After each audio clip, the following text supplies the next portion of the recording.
ओम कृष्णाय वासुदेवाय हरे परमात्मने प्रणताकलेश नाशाय गोविंदाय नमो नमः। राधे राधे दोस्तों, आप सभी भक्तों का आज की कथा में हार्दिक स्वागत है। भगवान श्री कृष्ण और श्रीमती राधा रानी की कृपा सदैव आप पर और आपके समस्त परिवार पर बनी रहे। दोस्तों, आज आप सुनेंगे माघ मास की कथा का 11वां अध्याय। और जिन भक्तों ने इससे पहले के अध्याय नहीं सुने हैं, इससे पहले के अध्याय इस कथा को सुनने के बाद जरूर सुन लीजिए। अब भगवान श्री कृष्ण का और राधा रानी का स्मरण करते हुए कथा को प्रारंभ करते हैं। भगवान के अंतर ध्यान हो जाने पर देवनिधि कहने लगे कि हे महर्षि, जैसे गंगा जी में स्नान करने से मनुष्य पवित्र हो जाता है, वैसे ही भगवान की इस पावन कथा को सुनकर मैं पवित्र हो गया। अब तो कृपा करके उस स्रोत को भी कहिए जिससे कि उस ब्राह्मण ने भगवान को प्रसन्न किया। तब लोमस जी कहते हैं कि उस पवित्र स्रोत को पहले गरुड़ जी ने पढ़ा था, फिर उनसे मैंने सुना। हे विप्र, यह स्रोत अध्यात्म विद्या का सार पापों का नाश करने वाला है। वासुदेव सर्वव्यापी चक्रधारी सज्जनों के प्रिय और जगत के स्वामी श्री कृष्ण को नमस्कार है। जब स्तुति करने वाला विचार करे कि सभी जगत विष्णु में ही है, तो स्तुति किसकी की जाए। जिस भगवान के स्वाद वेद, फिर कौन सी स्तुति उनकी प्रसन्नता के लिए की जा सकती है।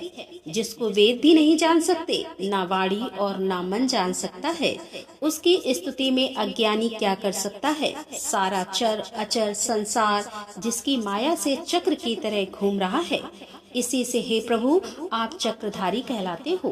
ब्रह्मा विष्णु आप ही हो। सारे संसार को उत्पन्न करने वाले ब्रह्मा को भी आप ही उत्पन्न करने वाले हो। जब जीव शरीर को धारण करता है, तब उसमें ज्ञान उत्पन्न होता है। तुम सब सुखों के दाता हो, इसमें कोई संदेह नहीं है। आपसे संपूर्ण सुखों को देने वाली बुद्धि उत्पन्न होती है।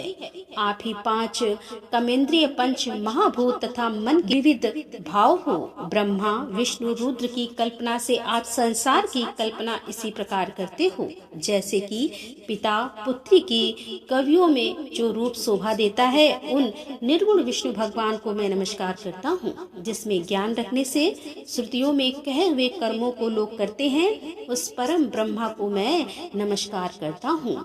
मैं उस हरि को, जिसको योगी लोग सब प्राणियों में आत्मा रूप से देखते हैं, उपासना करते हैं और जिसको अदैत्य कहते हुए गाते हैं और यज्ञ करते हैं, उस माधव भगवान को नमस्कार करता हूँ। मनुष्यों को माया तथा मोह में पैदा हुए विचित्र आभास अहंकार तथा ममता को जानकर खो देते हैं, उन भगवान को मैं नमस्कार करता हूँ।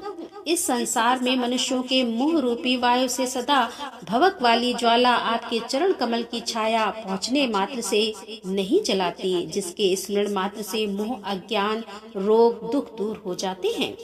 उस अनंत रूप को नमस्कार करता हूँ, जिसमें मिल जाने पर और किसी दूसरे की इच्छा नहीं रहती, जिसको जानकर अद्वैतवादी आत्मा को देखते हैं। यदि विष्णु शब्द का अर्थ और उसके विषय का ज्ञान एक ही होता, तो इस सत्य से ही माधव इस संसार की माया में फंसकर तेरे ही ध्यान में रमा रहता। यदि वेदांत दर्शन में भगवान सारे संसार में व्याप्त है, तो इसी सत्य से भगवान में भरी निर्विघ्न भक्तियों से बीज नहीं है, तो भी बिना बीज के स्वयं विद्यमान है। सो वह विष्णु भगवान रूपी रंग से हमारे बीज के टुकड़े टुकड़े को, जो सृष्टि स्थित तथा लय के लिए ब्रह्मा विष्णु महेश 3 रूप धारण करते हैं और कार्य में सतरज और तम इन तीनों गुणों में विद्यमान है, वह भगवान मुझ पर प्रसन्न हो। जो प्राणियों के हृदय रूपी मंदिर में निर्मल देव वास करते हैं, वह भगवान मुझ पर प्रसन्न हो। जो अविद्यापूर्ण संसार का त्याग करता है, जगत में आप हो, आपका बनाया हुआ विश्व आनंद करता है।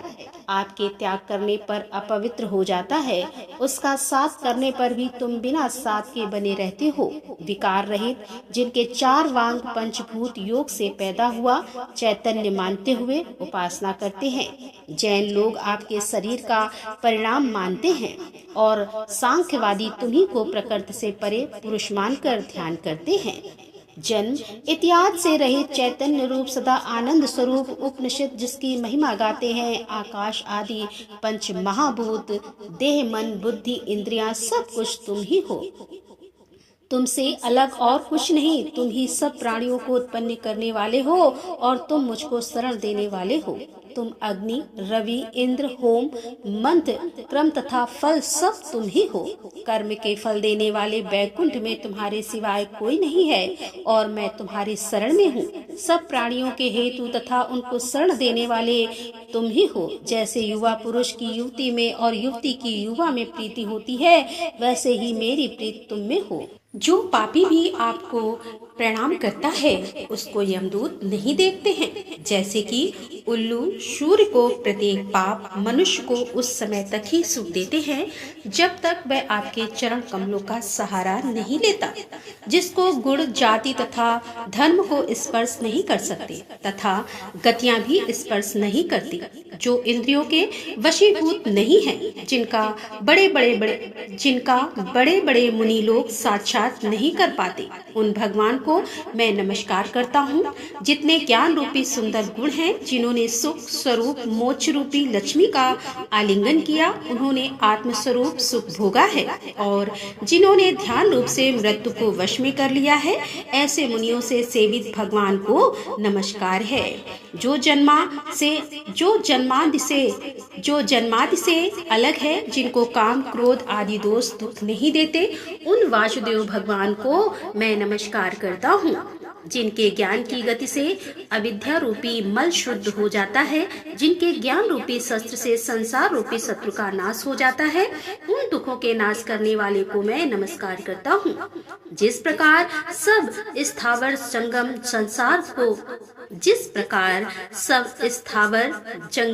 संसार को उत्पन्न करते हैं, उसी सत्य से भगवान मुझको दर्शन दे। इस प्रकार उसकी सच्ची भक्ति देखकर भगवान ने प्रसन्न होकर उस ब्राह्मण को दर्शन दिए और ब्राह्मण की स्तुति से प्रसन्न होकर तथा उसको वरदान देकर भगवान अंतर ध्यान हो गए और वह ब्राह्मण कृत्य होकर भगवान में ही लीन हो गया और शिष्यों के शास्त्र पढ़ता हुआ तपोवन में ही रहने लगा। जो कोई इस शास्त्र को पढ़ता अथवा सुनता है, उसकी बुद्धि पाप में नहीं लगती और ना ही बुरा फल देखता है।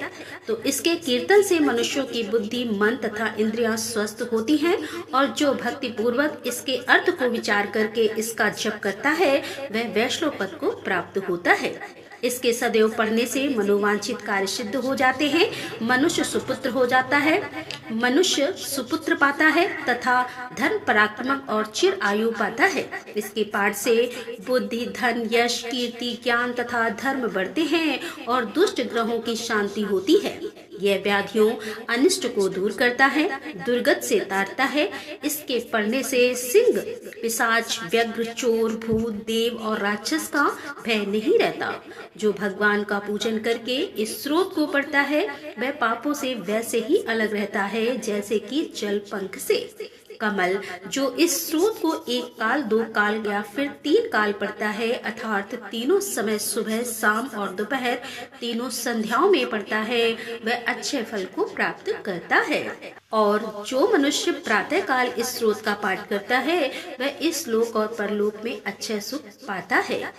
वेद धुति का बनाया हुआ यह स्रोत भगवान को अत्यंत प्रिय है और भगवान के दर्शन कराने वाला है। योग सागर नाम का यह स्रोत परम पवित्र है। जो कोई भक्ति पूर्वक इसको पढ़ता है, वह विष्णु लोक को जाता है। इसमें कोई संशय नहीं है। राधे राधे, जय श्री कृष्णा। आज की कथा का यहीं पर समापन करते हैं। इसके आगे का वृतांत आप कल की कथा में सुनेंगे। तो दोस्तों, मिलते हैं अगले अध्याय के साथ। तब तक के लिए राधे राधे, जय श्री कृष्णा, हर हर महादेव, जय भोलेनाथ की।